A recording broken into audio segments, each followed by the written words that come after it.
a lot of the older LA voters that I've spoken to, they said, they feel like she's part of the same old guard. They said she's down with the whole Maxine Waters, Herb Wesson, and what's my man, Mark Ridley Thomas crew. And they said She they kind of, is. yeah, and they said they kind of getting sick of that. You know what I mean? They were like sick of those, Black appointed people we have that they feel like haven't done enough over the years with their power that they've had for a very long time. So it's almost like she's got dinged for other people's reputation as well, and the company she keeps and the crew she's a part of. So that's kind of the feeling I've got from the people I've talked to. Like I've talked to some church folks, some of my older aunties, because when it comes to those kind of races, those are the ones who vote really heavily, and those are the ones who are really in tune with a candidate like Karen Bass. Because I thought like, oh, older Black woman, my auntie's gonna be with it. No, you know what I mean? No, not feeling it. So Take yeah. that shit out here. And when the older Black woman says something ain't passing the smell test, I gotta listen. Let's embark on the Ark Republic to hear current news that's published. More than gossip and chatter, covering current affairs that matter. We talk issues with professional views, all keeping you in queue. We wanted a higher vibe for these days and times, to free the voices and minds, reporting the sign of the times, so all can build, let's shine, yeah. What up, wherever you are situated in this universe? My name is Kaya Niambi Shivers, and welcome to another edition of Ark Republic News. Today, we are back at it with Dame Crawford. What up, Dame? What's going on? Good to be back. Good to be back with you. It is so good to see you. It is so good to see you and talk to you. And by the way, I have been a lot, LA, people are still going to LA as hot as it is. And they ask me, what should I go to in LA? And I recommended the two things you said, the Tupac Museum and Fixins with Kevin Johnson. So I just want to say that your information helps. That's why you are my LA Connect. And you know what's crazy? They turned the Fixins into, this last 2 weeks, they turned Fixins into the Tupac restaurant. Like they turned into a restaurant. The Tupac Cafe or something like that? Yeah, that was Fixins. They turned into the Tupac Cafe. Okay, all right. Okay, that is super dope. I don't know if you're gonna make it, but if you hear anything about it, I would be very interested to see how that turns out. It sounds like a collaboration. Yeah, dope collaboration. And I know the food is incredible because their kitchen is amazing, man. Really? I wonder who the chef is. I'm gonna have to check that out. I know, yeah, no, their kitchen is it's incredible. I was talking to my dad about it, and he was like, a lot of people claim they have Southern food, but it don't. He's like, that's real Southern food. Like those are real Southern recipes. Like, oh, maybe they brought somebody in. They had to, because that's like, I'm like, this somebody auntie back there. Yeah, or somebody south of the 10. Not them as we were talking about. Yeah. Not them Inland Empire, Cahuenga Park, Reseda. Yeah, no. It's some real cooks back there. And they know what they're doing. Real seasoning. Okay, that hopefully I'll be able to catch it when I make it there. We have a lot to talk about today, yes. So let's dive into things. Los Angeles recently had their primary elections, and they also had their primary elections, and they also had their local elections in terms of sheriff, mayor, and so on and so forth. And there were some pretty interesting outcomes.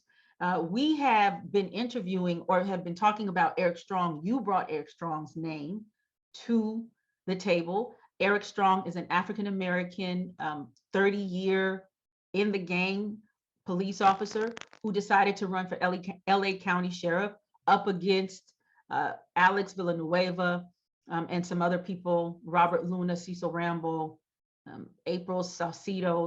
It was a very crowded candidate race. He ended up placing at third, but let's talk about this race and what has been, in your opinion, the fallout, or not the fallout, but the results of what conversations have been had after this. Okay, well, I think one of the biggest things is Villanueva got knocked off his square because he was so confident that nobody was going to come near him. You could tell by the way he was campaigning, by the way he was doing his stump speeches, by the way he was. Anytime they had like a like a Zoom debate with all the, like he really was like on some pompous, I'm above everybody, like I don't even know why I'm here. But I think seeing the numbers that Luna bought in and the numbers even that Eric bought in with, because I know Eric bought in some big numbers with way less money than a lot of the other candidates. And he bought in those numbers with kind of even a late start and a late push on his candidacy. So it would have been interesting to see if he would have started earlier, what could have happened, because it seemed like once his message started getting out there, it really did start connecting. But I think because of that, I think you have Villanueva is a little shook. Because like I said, he thought he had it in the bag like he did last time. Now he sees that it's not. And he wasn't that far away from Luna, who came in second. So it's going to be interesting when they go to that, to that runoff election. So what I've been hearing is basically anybody but Villanueva. And I think Luna's going to benefit from that, even with his own past and even with, the things that we have talked about on this show. I think he's going to benefit from, it's almost like the Trump-Biden things, like anybody but Villanueva is what people in LA are feeling like. So that's where I feel like the sheriff's race stands and where it is right now. Yeah, I'm trying to pull up the numbers. I looked at them. I think they finished tallying it because there were maybe something like 400 something thousand mail-in ballots that they had to count. And that's where Eric Strong did really well, the mail-in ballots. Which means Black people. And I went to a few of his events and he was pushing mail-in ballots really hard the whole time. Whole time he was pushing. He's like, yo, the mail-in ballots coming in June. So from off top, he had been pushing those mail-in ballots. Okay. Yeah. Are you digging up those numbers too? Yeah. So Alex Villanueva ended with 452,802. Robert Luna ended with 381,959. And Eric Strong ended up with 231,315. Yeah, those are very impressive numbers. Very impressive numbers to say that Eric Strong has not been in a high. He's been in a high ranking, but not in like an executive position as a police officer. This is his first time entering in to a political candidacy. He has not had really a lot of visibility because he hasn't been in any scandals. Yep, exactly. And also him doing well in a very Latino heavy candidate race and a very Latino heavy Los Angeles too. Yeah.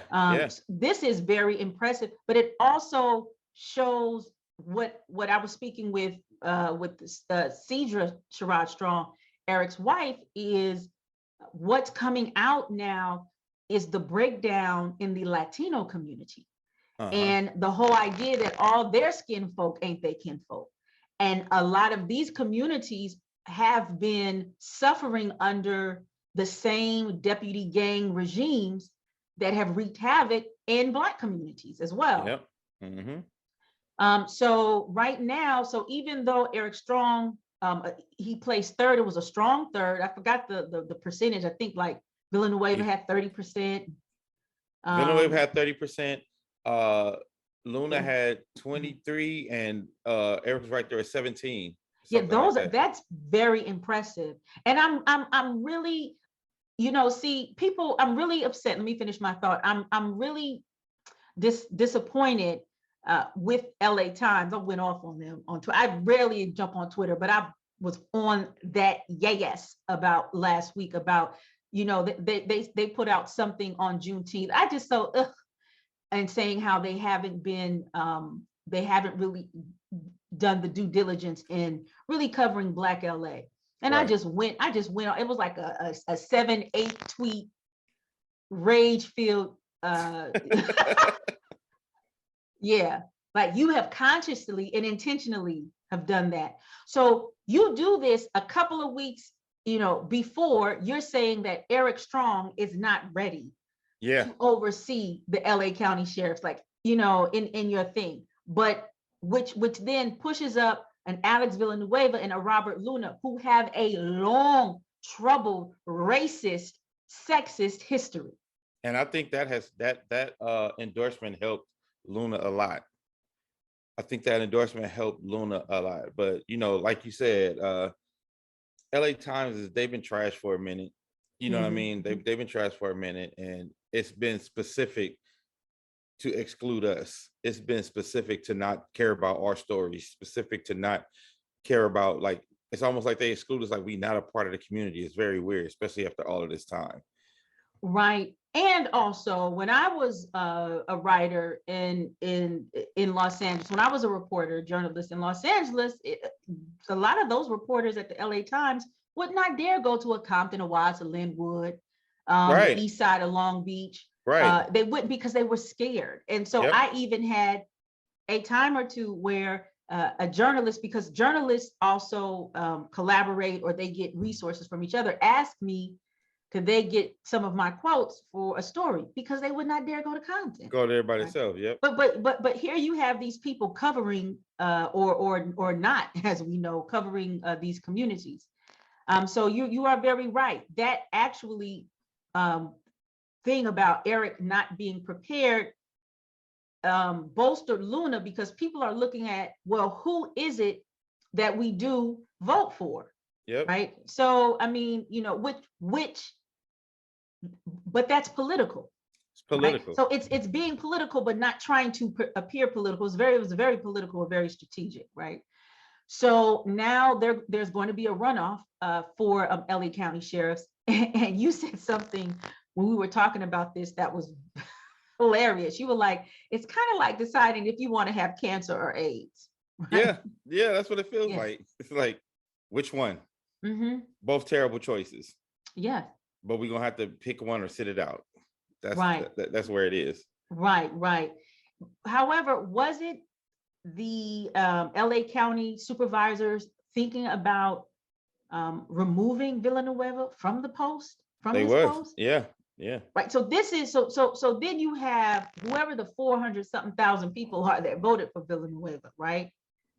Who are backing a Trump, and I really believe it is because Villanueva switched. Because he's Trump light. Yeah, because he became Trump light. Absolutely. Yeah. Yes. And there's nothing more better than a person of color who is eschewing to, or who is, a person of color who is promoting white supremacist ideology, right? Absolutely. Especially around policing. Yep. Right. So that is the LA County Sheriff's. Let's move to last thoughts on that. Oh no, that's it. That's pretty much everything. Just, I guess we're gonna figure out what we're gonna be doing going forward. If it is gonna be Luna, if it is gonna be Villanueva, how we can just keep, applying that pressure and keep holding their feet to the fire. Because that's what we have to do. No matter what, no matter who's in office, we as a community, we have to start applying pressure to the people that are our elected officials. We got to stop sitting around letting people do things and letting people treat us any kind of way. So we have to continue coalitions, showing up to city council meetings, showing up to the meetings. If there's a discipline meeting for sheriffs that the public is, able to attend, we need to start being a part of all of that, so they know that they can't just get away with and do anything.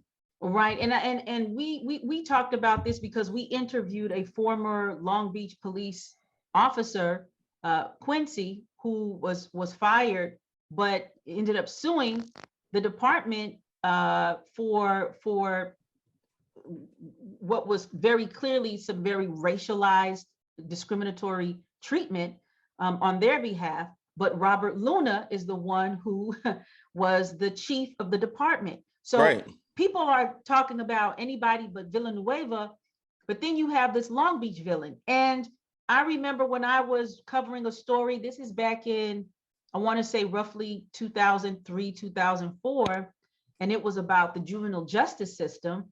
And this is when I was working at a local radio station. I was doing a program.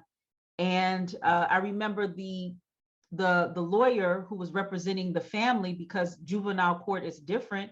She said, well, everybody knows that Long Beach is like circa LA circa 1950s. So Robert Luna, who is the other person, has not promoted a Black woman ever in the 20 years. They did now. A week before the election. A week before the election. I'm gonna run up on her. How does it feel to be a token young lady? Right. A week before the election, a Black woman got promoted, and he hadn't done it in 28 years. 28? Yeah, 28 years. That's absolutely disgusting. He had like the department hadn't done it in 28, but like a Black woman had never been promoted to where she was promoted to ever in the department. Yeah. Right. So as fun and cute as Snoop Dogg might paint Long Beach to be, it has a very, very racist structure and atmosphere fear there. And I always thought that was really interesting because simultaneously Long Beach is known as like the LGBTQ friendly city, right? So you have an extraordinarily racist city, but then you have an LGBTQ friendly city. But that's just something, Robert Luna's hands are very, very dirty. And also something that Quincy said that I also thought was an important point of information to know, that a lot of cops came out of Long Beach Police Department and have been very, have had very racist leadership in the respective chief positions they took throughout the whole country. Because I don't even think a lot of people know, there's a lot of switching, because at one point, who's the guy's name? Bratton was in New York, and then he came to LA. And, and NYPD and LAPD go toe to toe in terms of being the most corrupt. I guess it depends on the month. Yeah. It depends on, if the sun is out for LA. Like I bet the sheriff, the LA got it in the winter. Okay, New York got it in the summer. Yeah, New York got it. There you go. And they're arresting people left and right in New York, connected to this drill rap. Yeah. So, all right. So let's talk about another race that is equally as important and very interesting. And so there will be a runoff between Robert Caruso, who is a real estate, a major real estate developer in the Los Angeles area, and Representative Karen Bass, who is a congressional representative of District, I want to say 37, who is an African-American woman. So you have this ultra rich white real estate developer, and then you have this woman who comes up through these grassroots type of politics and is now a congressional person, now running. Hasn't made a lot of waves, in my opinion. Doesn't pass legislation, that which is the one of the what do you call this, thorns in her record.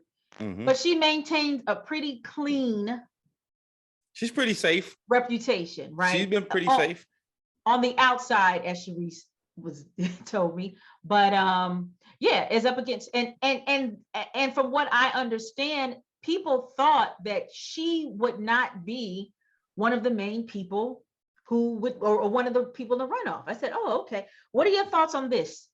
Well, I thought that she would be one of the main people in the runoff, because one thing I can say about Karen Bass, she has been very much ingrained in LA. Like if there's like an opening or a groundbreaking, you see Karen, she's out there in the community. I've seen her on the streets often.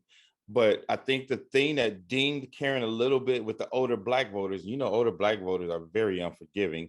That kind of dinged her. They felt like how you said she hasn't really passed a lot of legislation, how you said she hasn't really made a lot of waves. I think that's the thing that kind of dinged her, right? A lot of the older LA voters that I've spoken to, they said, they feel like she's part of the same old guard. They said she's down with the whole Maxine Waters, Herb Wesson, and what's my man, Mark Ridley Thomas crew. And they said and they said they kind of getting sick of that. They were like sick of those, Black appointed people we have that they feel like haven't done enough over the years with their power that they've had for a very long time. So it's almost like she's got dinged for other people's reputation as well, and the company she keeps and the crew she's a part of. So it's almost like she gets dinged for that, and also they don't know enough about Caruso to not like him yet. You know what I mean? So they just feel like, oh, he rich, he got money, he might be able to do some things because he got money, and we tired of the same old with these folks over here. So that's kind of the feeling I've got from the people I've talked to. Like I've talked to some church folks, some of my older aunties, because when it comes to those kind of races, those are the ones who vote really heavily, and those are the ones who are really in tune with a candidate like Karen Bass. Because I thought like, oh, older Black woman, my auntie's gonna be with it. No, you know what I mean? No, not feeling it. So Take that shit out here. And you know, when the older black woman says something ain't passing the smell test, I gotta listen. Oh yes. Oh my goodness. And you know so let me tell you about these, these I would say these more intricate alliances that Karen has brokered over, or Representative Bass has brokered over the years, that are coming back to be unfruitful for her. You've already one, nobody wants a Maxine Waters template. The only template that we have of a person with longevity in LA County area is a Maxine Waters. There was Yvonne Brathwaite Burke that was at one point a standard, so she doesn't rise or ascend in leadership.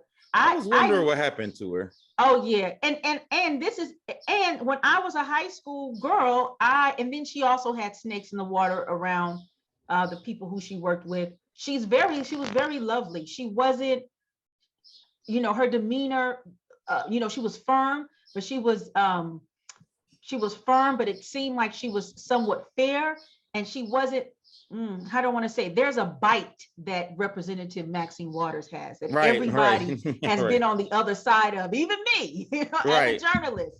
She always want to check you and, and all this other shit. People don't want that, right? People do not want that. And also, talking about the Maxine Waters, because, we are highly critical of Maxine Waters. No, she's not Auntie Maxine to me. Is how she was supposed to hold the United States government to task for funneling crack cocaine into South LA, into the Black community specifically, and never delivered. Right. So, and I'm talking like I still live in LA, but what Black LA is a ghost of itself. Yeah, absolutely. Like Inglewood was popping in the 80s, the 70s and 80s for Black people, or 80s, I should say, maybe more so. All these places, Compton was popping. In the 70s. Watts was popping in the 70s. I remember 70s, early 80s, so nobody wants this Maxine Waters template. Representative Karen Bass replaces Diane Watson. I could not remember her name, Diane Watson, but she just becomes this bland something, right? It's like she doesn't have an identity. Like, what is her identity? And I think this is what your aunt was responding to. Yeah. You know what I'm saying? If you have like this Maxine Waters coming in and tearing shit up, at least you know what it is, right? Yeah, at least you know. Yeah, you heard her. Like Karen, they like, it's a little sketchy. Like, I don't know what her policies are. Yeah. It's like you're kind of playing it safe, but you don't kind of know. It's just like kind of like some kind of bland chicken or something. Yeah, like boiled chicken. Yeah, some boiled chicken. Yeah, some boiled Representative Bass. You're some boiled chicken. So, but she has very good programs. She does the community coalition, in its inception, it was supposed to like deal with, the ills, poverty, inequity, gang violence, and is a very huge, and I would say politically powerful nonprofit out of South LA. However, she founded it, was one of the founders and launched and was a director. The person who follows her is Marquise Harris Dawson. And here we go. Oh, Lord. Queasy. That's my Queasy. Queasy. Queasy, I should say. But, Marquise Harris Dawson, who has not really, in a lot of ways, has not really kind of delivered and stepped into this position that the position, he's councilman now, so he moved out of director to a councilman, endorsed by Karen Bass. Actually, Karen Bass, she goes to Congress and gets money for him for the Destination Crenshaw. But people are saying he's supposed to be this for the people, for Crenshaw and everything, and businesses are still shuttering. People are losing their homes. I mean, he hasn't done a thing, but he's capitulated to the real estate developers, which here we go to Caruso, right? So he's capitulated to the real estate developers. He has also, made Destination Crenshaw. I just really have an issue for me that he takes Nipsey Hussle's name and he uses that. right, to talk about Destination Crenshaw. I just, it's me kind of, I guess maybe moving more towards into like our ancestors, or the people who really put in work and passed, right, whatever. right. Like trying to piggyback off of that while not actually doing the work. Because if you did use his name, but then we actually saw those places in Crenshaw, those businesses getting opened up, some of those storefronts getting money for a face, a face over, you know what I'm saying, like and stuff like that. That I wouldn't mind it, but to use it. Or how about this? Or even stepping in when Baldwin Hills Crenshaw Mall was sold to a white investment firm instead when of it was a black one, who offered more money. Yeah. Right.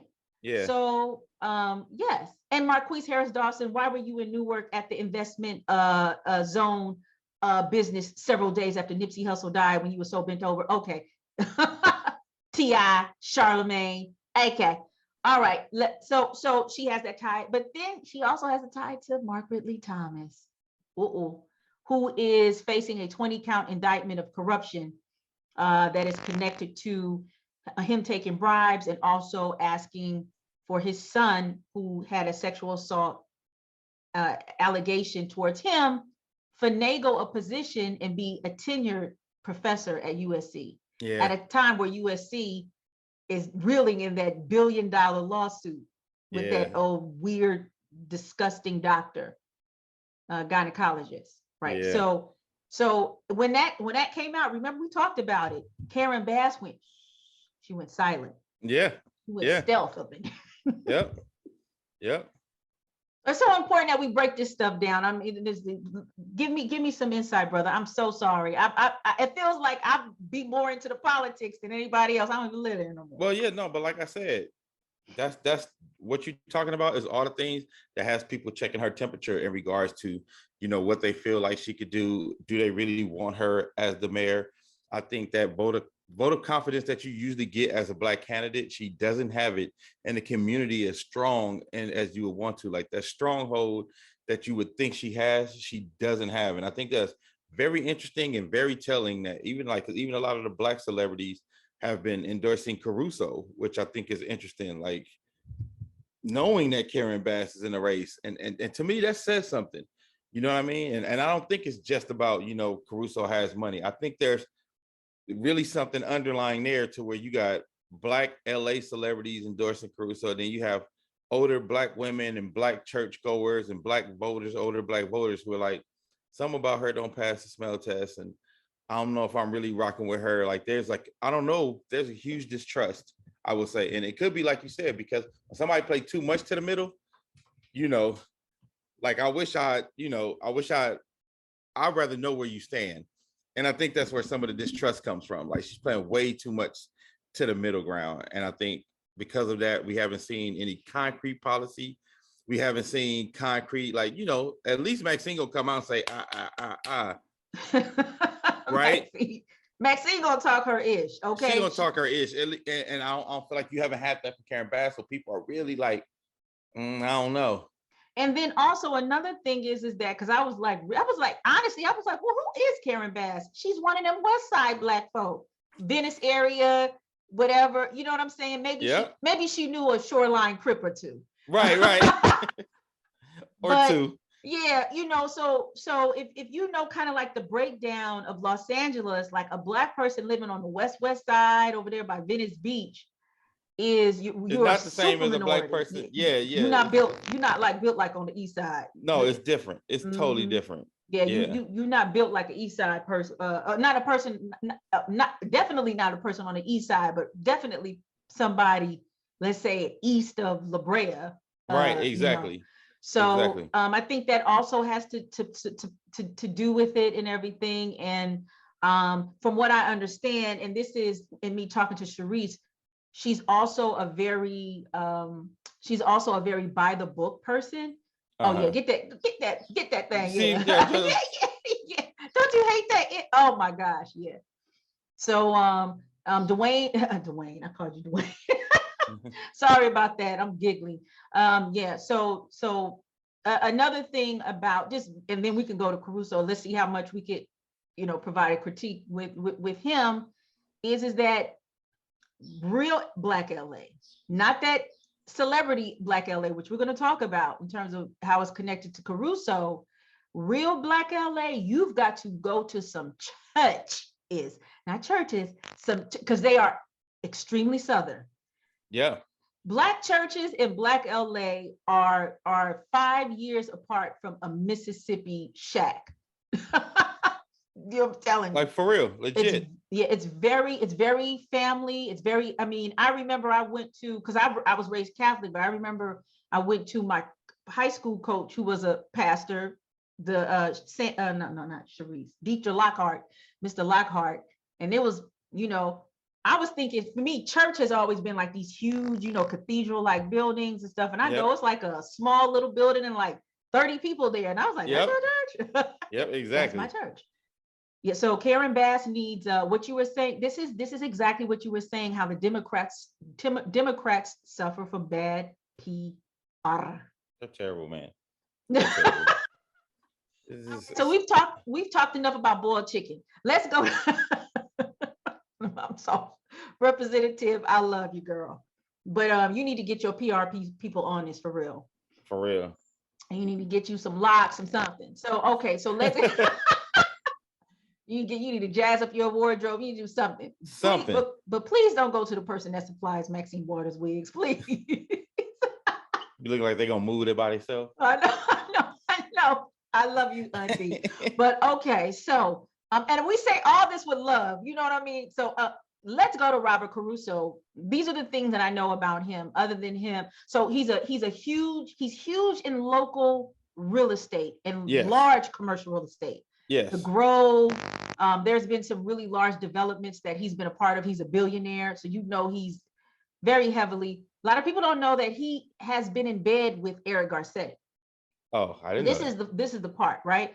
So Eric Garcetti, there was a really great investigative piece that was republished in Arc Republic in our gentrification series by a man by the name of Patrick McDonald. You guys check it out, but it's called The Garcettification of Los Angeles.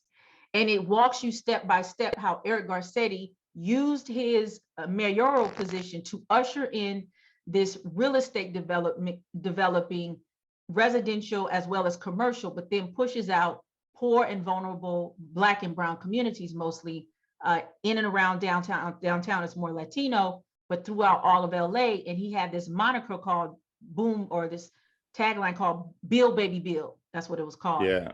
Councilmen like Marquise and others supported this in this, what I was looking at, quid pro quo of, well, if you support me, then I'll build you a complex and it will have affordable housing. So this is how they will and deal. Yeah.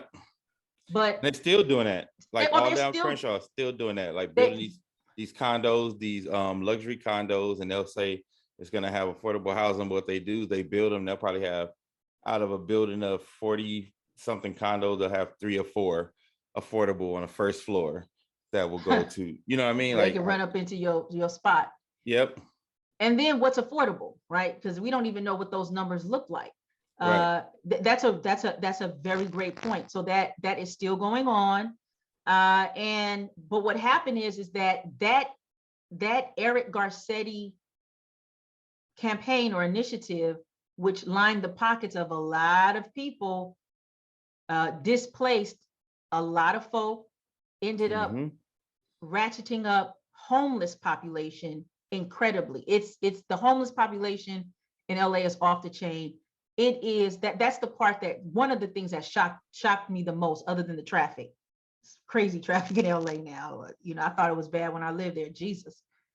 But you have all of these displaced population encampments everywhere on the overpasses, abandoned houses, anywhere that there's room. So you have that, and also just the quality of life. It's you're in sun most of the time, but people can't really enjoy it because they're just trying to survive, right? So Caruso is in bed with Eric Garcetti. He and his real estate folk are giving money for years to Eric Garcetti's campaign in, what is that? What do they call that? So they can in turn then get the green light for these developments. even though activists are screaming, why are you kicking out these people in Koreatown? Yeah. In Los Feliz, in Silver Lake. So that's that. So why are Black celebrities promoting Caruso? Because Caruso is a celebrity, and also he served on police commission too as well. And so he was one of the people who refused to actually renew Bernard Parks' contract. Yeah. So Bernard Parks, he has something to say so about it. And also, here we go, Caruso was on the board of trustees when that $1 billion lawsuit or that $1 billion settlement happened at USC. What a lot of people were disgusted by is that they quietly let the doctor resign, and they gave him like a multi-million-dollar payout. Of course. Before he was charged and arrested. And so he's part of the board of trustees that agrees to that. And anybody that Kim Kardashian endorses, I'm highly suspectful for. Right. So I just kind of honestly, I think the celebrities were endorsing them because he's coming through this Kim Kardashian, Garcetti, yeah. And what we know about LA politics and Hollywood, it's a marriage. If you're not living, on 52nd and Western or anywhere like that, or right, Lamelli and whatever, what I'm saying, you will and deal with those. So I think that's why, yeah. So, and then another, like a lot of people who are in Hollywood are not astute on political matters anyway. Political matters and street matters, right? But I think, just to piggyback on what you're saying, I think because he has like the opposite of Karen Bass, because I think we've seen him run on a solid platform. Even if you believe it or not, he's running on something, and the biggest part of his platform has been eradicating homelessness and police reform, two of the biggest, topics in LA, and he's been running on them. And I don't feel like Karen Bass has been strong enough on speaking on those subjects the way he has, and all his advertisements, he's been consistent. The messaging he has been doing a good job on his messaging. And I think that's he spent $16 million. He should. Yeah. Okay, go ahead. Yeah. But so he's been consistent on his messaging. And it's funny because reading his policy on police reform, he's doing a really good job of playing both sides of the line, right? He's doing a good job of like, we won't defund the police, but we will do extra gang intervention.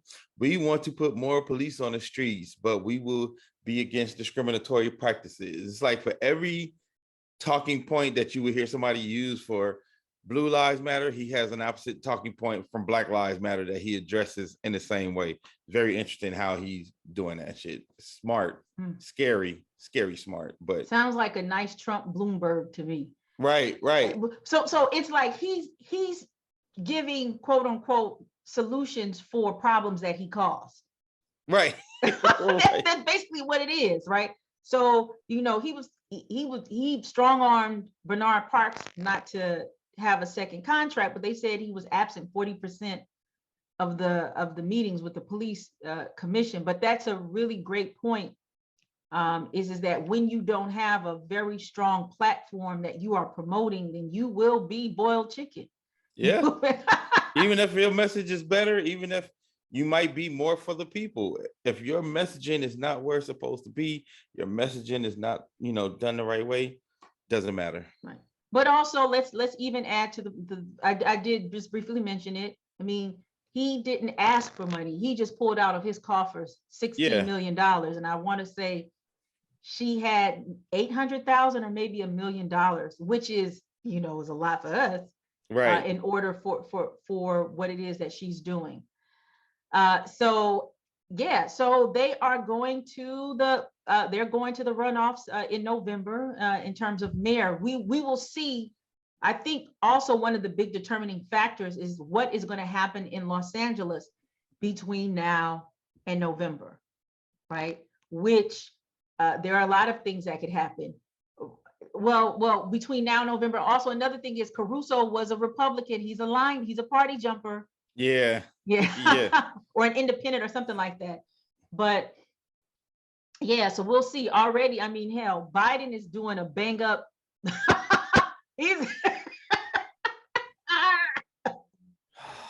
woo, brother. I've never seen somebody fail so spectacularly. Oh, my Lord, my Jesus. Failing spectacularly and continues to jump out there and try to ride that moderate Democrat wave that is dead. Like, I don't think they understand. That shit is dead. You either progressive or you ain't. Moderate, you might as well just be a Republican. Yeah, I honestly think that Biden is at a point where, you know, when you have old folk at your house and they get to a point where they don't have any type of filter. Yeah. So when he was asked about the gas and he was like, oh, well, y'all just have to take the L. Yeah. Because Russia can't. That's like what an old granny would say. And don't give two flying fucks. No, I think it's a wrap. If anybody cares. I was like, wow. Yeah. And he's like, and this is what it is, because this is what they've been saying in the meetings, right? But they say that it's the I don't know if it was Jean-Pierre who said it, but this is what they're rolling with. And have no compassion about it either. He's like, next question. Right. Like, it is what it is, player. What's up? Yeah, it's like, Shoot. So so it depends on what happens. It's going to be a huge determining factor in LA. And the reason why I'm saying that I mentioned the gas is because the gas prices in LA. What's the gas? What's the gas prices right now in LA? $6.25. Oh my God, $6.25? Yes, ma'am. A gallon? Yes, ma'am. Oh my gosh, I'm so sorry. I know I'm yelling and screaming. What? Yeah. Oh, people is hoeing. I didn't get to that. People is twerking. If you want me to come out my house. Exactly. People are at home under the bed, right? But shout out to a brethren you introduced me to, Councilman Andre Spicer. Yes, sir. Shout out Spicer. Andre Spicer in El Campa Negro. They gave out $3,000 worth of gas. $3,000 worth of gas. Hub City Dre. Hub City Dre, what's up? So proud of you. Very, very timely. And also, Councilman Spicer also put out a challenge to other people who are connected specifically to Compton to do so. Like, there's going to have to be a lot of give that's going to have to go on in the city. I don't think these Black celebrities don't know. If Black LA folds, y'all asses is going to. It's a wrap. Okay. It's a wrap. Yeah. So y'all need to get in south of the 10 and you know what I'm saying? Get some spine up in your back. Forget your publicist and what they say. They don't know what they're talking about, and go help these Black communities. I was like, what a brilliant idea is to offer gas. You know how much that will do for a family? $50 of gas? No, seriously. I'm blown. $6.25. Yes, ma'am. Like, I put $30 and it don't mean shit to my car. That was like my car was like, nigga, please. Like, $30. Shit. Yeah. Yeah, so these are the two races that we're watching in LA. And I always say this, why do I focus on LA other than the fact that it is, my hometown, is a lot of things that are happening in this city kind of predict a rollout of what's going to go on throughout the country, the U.S. The country. Yeah, it's the like California is always the precursor. California and New York, precursor to what's going to go down in the country and spill into the middle. Like, it just takes way longer to get to middle America. But yeah, everything California does legislative wise usually is the start of what's going to end up in the White House. Let's embark on the Ark Republic to hear current news that's published. More than gossip and chatter, covering current affairs that matter. We talk issues with professional views, all keeping you in queue. We wanted a higher vibe for these days and times, to free the voices and minds, reporting the sign of the times, so all can build. Let's shine, yeah.